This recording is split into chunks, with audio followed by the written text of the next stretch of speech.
حضرت آدم جب زمین پر آئے تو 300 سال تک اللہ کی بارگاہ میں اپنی اس غلطی کے لیے گریہ وزاری کرتے رہے۔ حضرت آدم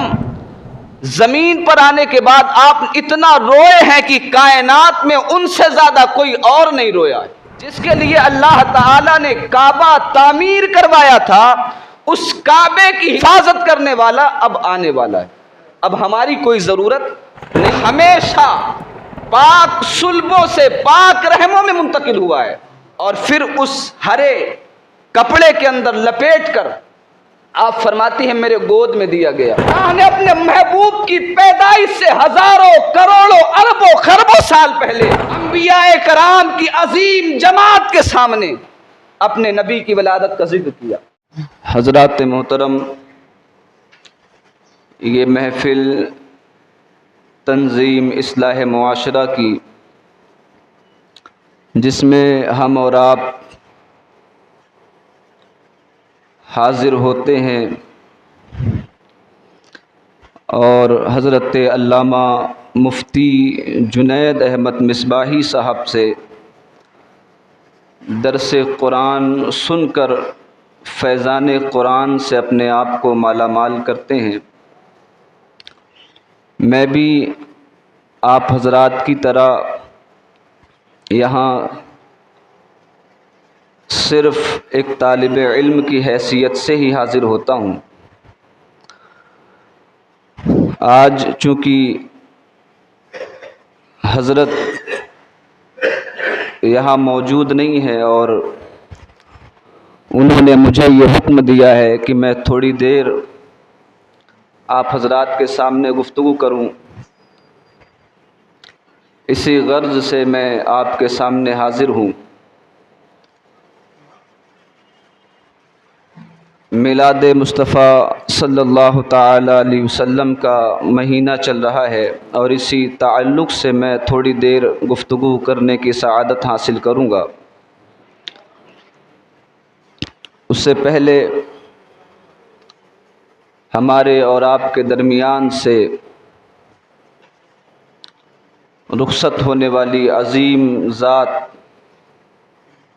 خلیفہ حضور مجاہد ملت حضرت علامہ قاری مقبول احمد صاحب علیہ رحمہ کی بارگاہ میں ہم خراج عقیدت پیش کریں اور ان کے لیے دعا کریں کہ اللہ تعالیٰ ان کے درجات کو بلند فرمائے اور ہم سب کو ان کے فیوز و برکات سے مالا مال فرمائے۔ میں نے جس آیت کو اپنا عنوان سخن بنایا ہے، اللہ تبارک و تعالی قرآن مقدس میں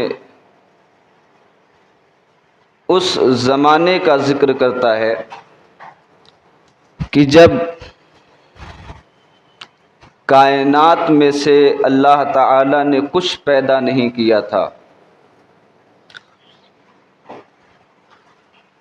ارشاد فرماتا ہے وَإِذْ أَخَذَ اللَّهُ مِيثَاقَ النَّبِيِّينَ لَمَا آتَيْتُكُم مِّن كِتَابٍ وَحِكْمَةٍ، اور محبوب یاد کرو کہ جب اللہ تعالی نے انبیاء کرام سے وعدہ لیا کہ جب میں تمہیں کتاب و حکمت دے کر اپنے اپنے وقتوں کے ساتھ دنیا میں مبعوث فرماؤں، پھر اس کے بعد ثم جاءکم رسول مصدق لما معکم لتؤمنن به ولتنصرن، اور پھر میں تمہارے زمانے میں یا آخر میں اپنے محبوب صلی اللہ علیہ وسلم کو آخری رسول بنا کر بھیجوں کہ جو تمہاری کتابوں کی تصدیق کریں گے تو تم ان پر ایمان لاؤ اور ان کی ضرور مدد کرو۔ اللہ تبارک و تعالی نے ارواح انبیاء سے یہ وعدہ لیا۔ ہم اور آپ جانتے ہیں کہ اس کائنات میں جب کوئی شے موجود نہیں تھی تو صرف اللہ رب العزت کی ذات تھی۔ آج جدید سائنس نے بھی اپنی تحقیقات کے ذریعے یہ چیز پیش کی ہے کہ جب کچھ نہیں تھا تو ساری کائنات ایک نور سے بھری ہوئی تھی، اور اسی سے ملتا جلتا ایک سوال حضرت جابر بن عبداللہ رضی اللہ تعالیٰ عنہ نے حضور سے کیا۔ حضرت امام عبد الرزاق اپنی کتاب مسند عبد الرزاق میں یہ روایت درج کرتے ہیں کہ حضرت جابر بن عبداللہ رضی اللہ تعالیٰ عنہ نے حضور اقدس صلی اللہ علیہ وسلم سے پوچھا، یا رسول اللہ، اللہ تبارک و تعالی نے سب سے پہلے کس چیز کو پیدا فرمایا؟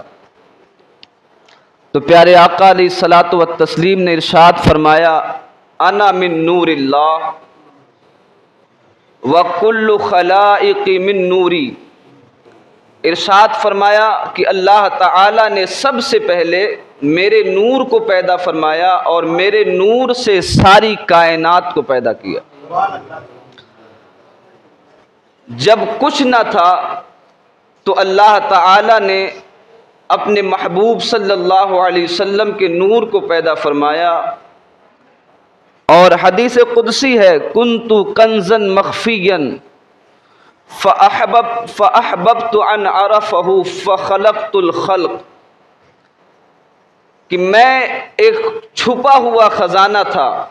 جب مجھے اس بات سے محبت ہوئی کہ میں پہچانا جاؤں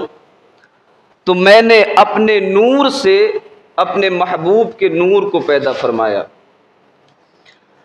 رسول کائنات صلی اللہ علیہ وسلم کے نور کو اللہ نے پیدا فرمایا اس وقت جب نہ عرش تھا، نہ کرسی، نہ جنت تھی اور نہ کوئی اور دوسری چیز۔ تو ایک سوال یہ پیدا ہوتا ہے کہ اللہ تعالی نے اپنے نبی کے نور کو پیدا فرمایا تو رکھا کہاں پر؟ تو اس سوال کا جواب خود سرور کائنات صلی اللہ علیہ وسلم اپنی امت کو تعلیم فرما رہے ہیں۔ حضرت ابو ہریرہ رضی اللہ تعالیٰ عنہ کی روایت ہے، آپ فرماتے ہیں کہ حضرت جبرائیل امین حضور کی بارگاہ میں حاضر تھے۔ رسول کائنات صلی اللہ علیہ وسلم نے پوچھا، جبرائیل آپ کی عمر کتنی ہے؟ تو حضرت جبرائیل امین نے عرض کیا، یا رسول اللہ، مجھے اپنی عمر کے بارے میں تو پتہ نہیں ہے، لیکن اتنا جانتا ہوں کہ اللہ تعالی کے حجاب رحمت میں سے چوتھے حجاب میں ایک نور چمکتا تھا، جو ایک بار چمکتا تو پھر دوبارہ 70,000 سال کے بعد چمکتا تھا، اور میں نے اس کو 72,000 مرتبہ دیکھا ہے۔ تو میرے آقا علیہ السلام نے فرمایا، جبرائیل، مجھے رب العزت کی قسم جس کے قبضے قدرت میں میری جان ہے، میں وہی نور ہوں۔ تو اس سے اندازہ لگایا جا سکتا ہے کہ رسول کائنات صلی اللہ علیہ وسلم کی عمر کسی حساب و کتاب میں نہیں آ سکتی، بلکہ حدیث پاک میں میرے آقا علیہ الصلوۃ والتسلیم سے صحابہ نے پوچھا، یا رسول اللہ، اللہ تبارک و تعالی نے آپ کو نبوت کب عطا فرمائی؟ تو میرے آقا علیہ السلام نے فرمایا، حضرت آدم علیہ السلام کی تخلیق سے 14,000 سال پہلے اللہ تعالی نے مجھے نبوت کے منصب پر سرفراز فرمایا۔ تو حضرات محترم، ہم اس نبی کا کلمہ پڑھتے ہیں کہ جس کے صدقے میں اللہ تبارک و تعالی نے ساری کائنات کو مائر وجود عطا فرمایا، اور تمام انبیاء کو نبوت کے عظیم منصب پر رسول گرامی صلی اللہ علیہ وسلم سے ایک وعدہ کرنے کے سبب اللہ نے فرمایا کہ اگر تم اس بات کا وعدہ کرو کہ تم میرے محبوب پر ایمان لاتے ہو تو ان پر ایمان لانے کے سبب میں تمہیں نبوت کے عظیم منصب پر فائز فرماؤں گا۔ تو یہ دستور ہے کہ جب تک کوئی رسول اللہ صلی اللہ علیہ وسلم کی عظمت و شان جو ان کے رب نے انہیں عطا فرمائی اس کے ساتھ نہ مانے، تب تک اللہ تعالیٰ اسے اپنی رحمت عطا نہیں کرے گا۔ تو کائنات میں جب کچھ نہیں تھا تب اللہ نے اپنے محبوب کے نور کو پیدا فرمایا، اب اس نور کو زمین پر آنا ہے۔ تو یوں ہی اللہ تو قادر مطلق ہے، وہ چاہتا تو یوں ہی بھیج دیتا، لیکن اس نے نور محمدی صلی اللہ علیہ وسلم کو دنیا میں بھیجنے کے لیے حضرت آدم علیہ السلام کو سبب بنایا۔ میرے آقا صلی اللہ علیہ وسلم ارشاد فرماتے ہیں کہ اللہ تبارک و تعالی نے فرشتوں میں سے حضرت عزرائیل علیہ السلام کو حکم دیا کہ وہ زمین پر سے مٹی لائیں۔ حضرت عزرائیل علیہ السلام زمین سے مٹی لے گئے، اس سے حضرت آدم علیہ السلام کا خمیر تیار کیا گیا، آپ کا پتلا بنایا گیا، اور پھر قرآن مقدس کے اندر پوری تفصیل سورہ بقرہ میں موجود ہے کہ کس طرح حضرت آدم علیہ السلام وجود میں آئے، پھر اللہ تعالی نے ان کو فرشتوں پر ان کے علم کی وجہ سے، جو علم اللہ نے دیا اس کی وجہ سے فرشتوں پر ان کو برتری عطا فرمائی، اور پھر ان کو مسجود ملائکہ بنا کر جنت میں رہنے کا حکم دیا۔ حضرت آدم جنت میں رہے،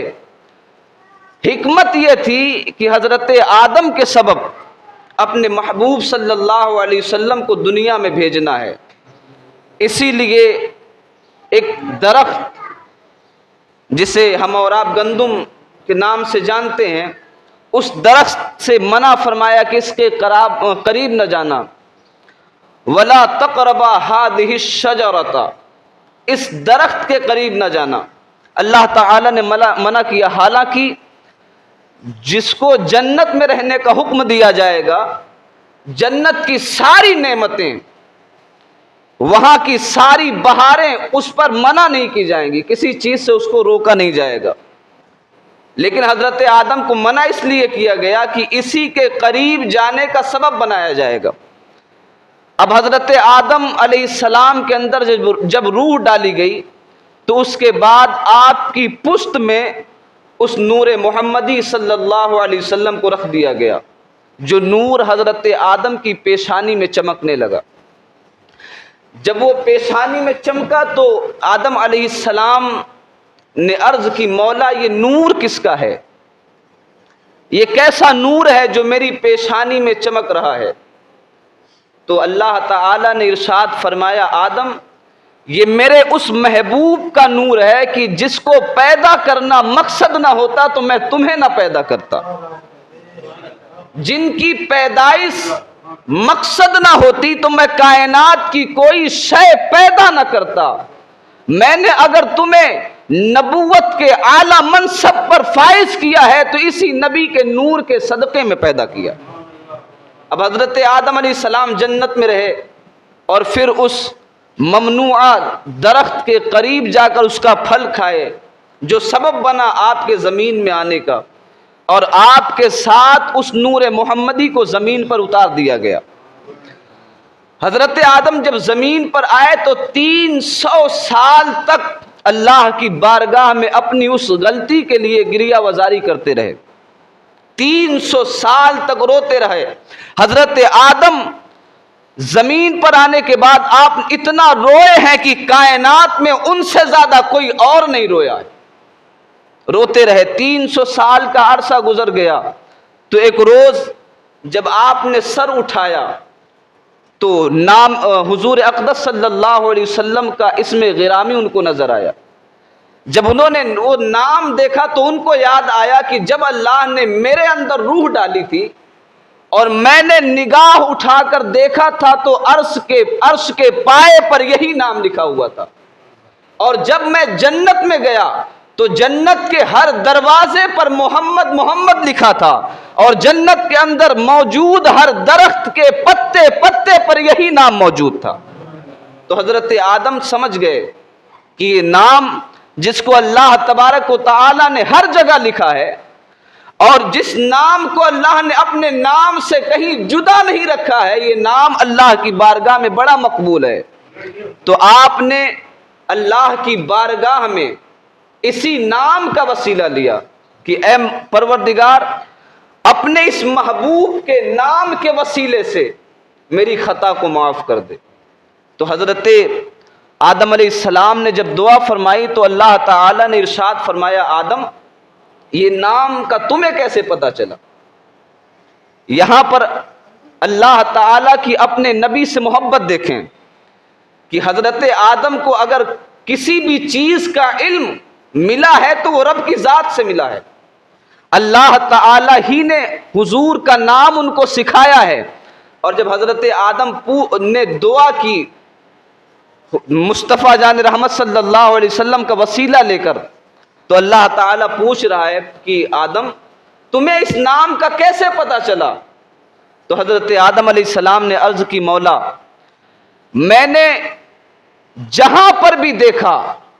عرش پر دیکھا، جنت میں دیکھا، لوح و قلم پر دیکھا، ہر ایک جگہ یہی نام موجود تھا، تو میں سمجھ گیا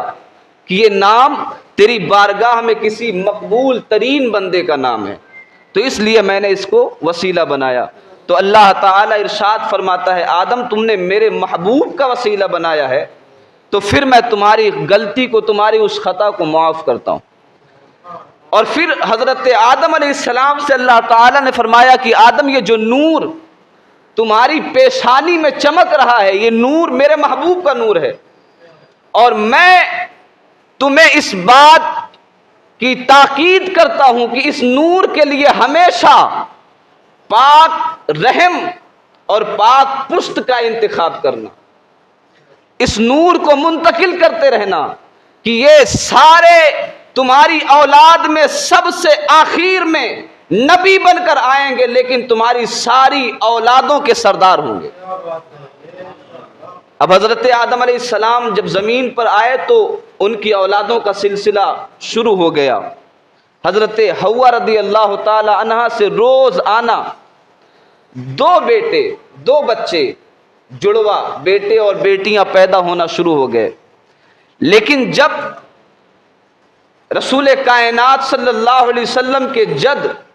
حضرت شیس علیہ السلام پیدا ہوئے تو یہ پیدائش کا ضابطہ بدل دیا اللہ تعالی نے۔ 2 پیدا ہو رہے تھے، لیکن حضرت شیس تنہا پیدا ہوئے، کیونکہ ان کو اللہ کے محبوب صلی اللہ علیہ وسلم کے نور کا حامل بننا تھا۔ یہ تنہا پیدا ہوئے، اور جب یہ جوان ہوئے تو پھر نور محمدی ان کی پیشانی میں چمکا۔ حضرت آدم علیہ السلام نے دیکھا تو پہچان لیا کہ یہ نور مجھ سے منتقل ہو کر حضرت شیس کے پاس جا پہنچا ہے، تو آپ نے بلایا اور انہیں یہ وصیت فرمائی، یہ نصیحتاً فرمایا کہ بیٹا یہ جو نور تمہاری پیشانی میں چمک رہا ہے، یہ نور اللہ کے محبوب کا نور ہے، اور یہ اس کو منتقل کرنے کے لیے پاک رحم کا انتخاب کرنا، اس کے لیے پاک بطن پاک شکم کا انتخاب کرنا، اور پھر آگے وصیت کر دینا کہ پھر اس کو پاک ہی رحم میں منتقل کیا جائے۔ تو یہ منتقلی کا سلسلہ چلتا رہا۔ میرے آقا علیہ الصلوۃ والتسلیم فرماتے ہیں کہ جب حضرت نوح علیہ السلام اپنی کشتی کے اندر تھے تو میرا نور ان کی پشت میں موجود تھا۔ فرماتے ہیں جب حضرت ابراہیم علیہ السلام کو نمرود کی آگ میں ڈالا گیا تو اس وقت میں حضرت ابراہیم کی پشت میں موجود تھا۔ تو یہ نور منتقل ہوتا ہوا انبیاء کرام سے ہوتا ہوا رسول کائنات کے دادا حضرت عبد المطلب رضی اللہ تعالیٰ عنہ کی پشت میں آ گیا۔ جب آپ کی پشت میں آ کر آپ کی پیشانی سے وہ نور چمکا تو تاریخ میں آتا ہے کہ آپ اتنے زیادہ حسین و جمیل تھے، اس نور کی برکت سے اتنے خوبصورت تھے کہ کوئی دیکھ لیتا تو آپ کے حسن کا مرغوب ہو جاتا۔ کوئی دیکھ لیتا، بڑے سے بڑا بادشاہ بھی اگر دیکھتا تو ان کی تعظیم کے لیے کھڑا ہو جاتا۔ حضرت عبد المطلب رضی اللہ تعالیٰ عنہ جب آپ جوانی کی دہلیز پر آپ نے قدم رکھا تو ایک روز حرم کعبہ میں آپ لیٹے ہوئے تھے، سو رہے تھے۔ جب آنکھ کھلی تو دیکھا کہ آنکھوں کے اندر سرما ڈالا گیا ہے، بالوں میں تیل ڈالا گیا ہے، کنگھی کی گئی ہے، اور حسن آپ کا حد درجے سے بھی بڑا ہوا ہے، بہت زیادہ حسین و جمیل۔ تو جب آپ کے والد نے یہ دیکھا تو ان کو کاہن کے پاس لے گئے، تو اس کاہن نے، وہ دور کاہنوں کا تھا، اس کاہن نے کہا کہ ان کا نکاح کر دیا جائے۔ تو حضرت عبد المطلب کا نکاح ہوا، تو جس سے نکاح ہوا تو وہ نور منتقل نہیں ہوا، وہ نور اس خاتون میں کے اندر منتقل نہیں ہوا، تو سمجھ گئے کہ یہ خاتون نور محمدی صلی اللہ علیہ وسلم کی حامل نہیں بنے گی۔ تو آپ کا نکاح پھر حضرت فاطمہ نامی ایک خاتون سے ہوا۔ جب ان سے ہوا تو وہ نور منتقل ہو گیا، اور حضرت عبداللہ کے سبب وہ نور پھر حضرت عبداللہ میں موجود ہو کر مائر وجود میں آیا۔ اب یہی نور رسول گرامی صلی اللہ علیہ وسلم کی ولادت سے پہلے 55 روز پہلے ایک واقعہ مکہ کے اندر رونما ہوا، جس کا ذکر اللہ تعالیٰ نے قرآن مقدس کی سورہ فیل کے اندر بیان کیا۔ ابرہہ بادشاہ جب لشکر لے کر خانہ کعبہ کو ڈھانے کے لیے آیا تو اس وقت یہ نور حضرت عبد المطلب کی پیشانی میں پھر چمکا۔ ابرہہ بادشاہ جب آیا، اس کا ارادہ یہ تھا کہ خانہ کعبہ کی دیواروں کو ڈھا کر اس کی اینٹیں میں اٹھا لے جاؤں گا اپنے ملک کے اندر۔ تو اب وہ لوگ جب آئے مکہ میں حملہ آور ہوئے تو تمام قبائل قریش کے مویشی پکڑ لے گئے، اونٹ، بھیڑیں، بکریاں وہ لوگ پکڑ لے گئے۔ تو لوگ حضرت عبد المطلب کے پاس آئے کہ ان لوگوں نے تو ہماری بکریاں پکڑ لی۔ تو حضرت عبد المطلب رضی اللہ تعالیٰ چند سردار قریش کو لے کر ابرہہ کے دربار میں گئے۔ اب اس وقت یہ نور حضرت عبد المطلب کی پیشانی میں چمک رہا تھا۔ جب حضرت عبد المطلب ابرہہ کے دربار میں گئے تو آپ کے جاہ و جلال کو دیکھ کر ابرہہ اپنے تخت سے کھڑا ہو کر ان کی تعظیم کرنے لگا۔ اور ابرہہ یہ انسان ہے،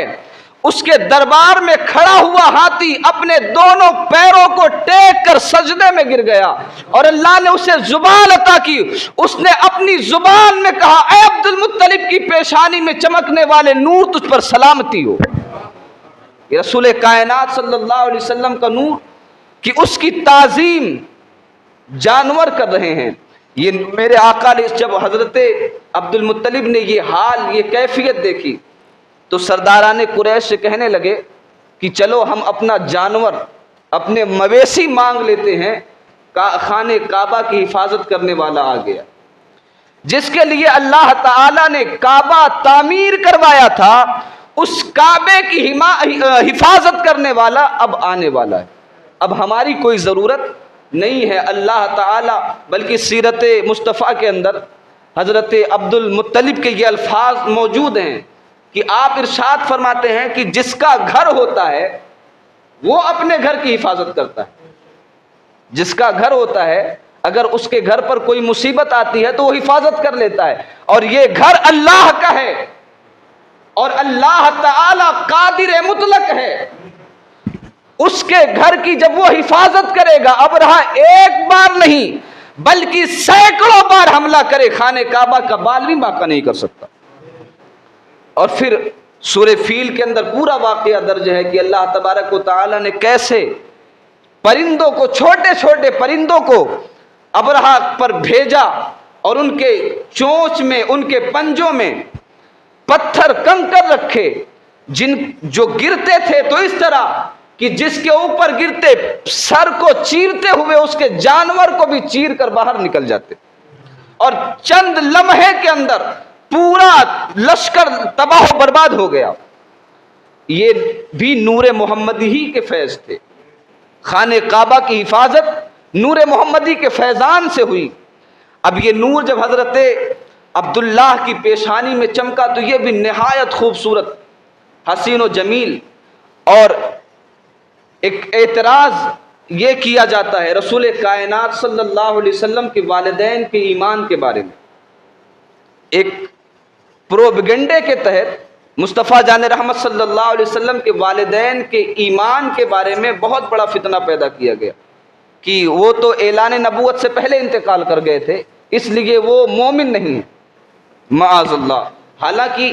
حدیث کی بہت ساری کتابوں کے اندر اور کئی حدیث سے یہ ثابت ہے کہ آپ کے والدین مومن تھے، آپ کے والدین، بلکہ حدیث پاک میں ہے کہ اللہ تبارک و تعالی نے حضرت آمنہ اور حضرت عبداللہ رضی اللہ تعالیٰ عنہ کو بعد میں آپ کی قبر مبارک شک ہوئی، آپ دونوں زندہ ہوئے، حضور اقدس صلی اللہ علیہ وسلم کا کلمہ پڑھا اور پھر اپنی قبروں میں اتر گئے۔ یہ اعجاز اس لیے تھا تاکہ اس امت میں ان کا بھی شمار ہو جائے، لیکن رسول گرامی وقار صلی اللہ علیہ وسلم فرماتے ہیں میرا نور ہمیشہ پاک صلبوں سے پاک رحموں میں منتقل ہوا ہے، اور قرآن کہتا ہے انما المشرکون نجس، مشرک نجس اور ناپاک ہیں۔ تو اب حضور فرمائے میرا نور جہاں جہاں رہا سب پاک تھے، تو اس سے پتہ چلا کہ عبداللہ بھی پاک، حضرت آمنہ بھی پاک۔ اب یہ اعتراض یہی ختم ہو جانا چاہیے، لیکن اس کے بعد بھی چونکہ یہ امت خیر ہے، ساری امتوں میں ممتاز ہے، یہ امت ہے، یہ وہ امت ہے کہ جس میں پیدا ہونے کے لیے انبیاء دعائیں کرتے تھے، تو رسول اللہ کے والدین کو بھی اس امت میں ہونے کا شرف حاصل ہو، اس لیے اللہ تبارک و تعالی نے ان کو زندہ فرمایا اور انہوں نے مصطفیٰ جان رحمت کا کلمہ پڑھا اور پھر اپنی قبروں میں چلے گئے۔ تو یہ بھی اعجاز حاصل ہے کہ اس امت کے ہیں، اور اس بات پر اہل سنت کو کوئی شک و شبہ نہیں۔ دیگر جو فرقہ باطلہ موجود ہیں وہ لوگ یہ پروپیگنڈا پھیلاتے ہیں، لیکن اس کے علاوہ اہل سنت میں سے کسی کو اس بات پر اختلاف ہے ہی نہیں کہ حضور کے والدین معاذ اللہ مشرک تھے۔ تو اب حضرت عبداللہ جن کی پیشانی میں نور محمد چمکا، ان کے حسن کا حال یہ ہے کہ حضرت عبد المطلب کے ساتھ ملک شام کا انہوں نے سفر کیا، تو راستے میں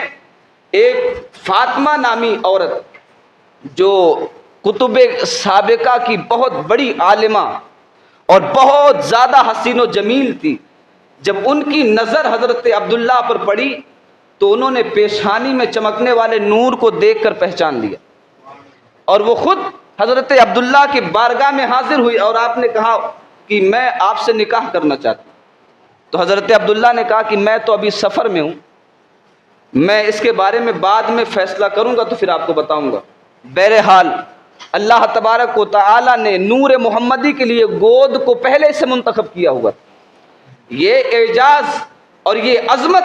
حضرت آمنہ رضی اللہ تعالیٰ عنہا کا حصہ بن چکا تھا، ان کے لیے مقدر تھا کہ انہی کے بطن سے مصطفیٰ جان رحمت صلی اللہ علیہ وسلم پیدا ہوں گے، یہ اعجاز ان کو ملنا تھا۔ جب لوٹے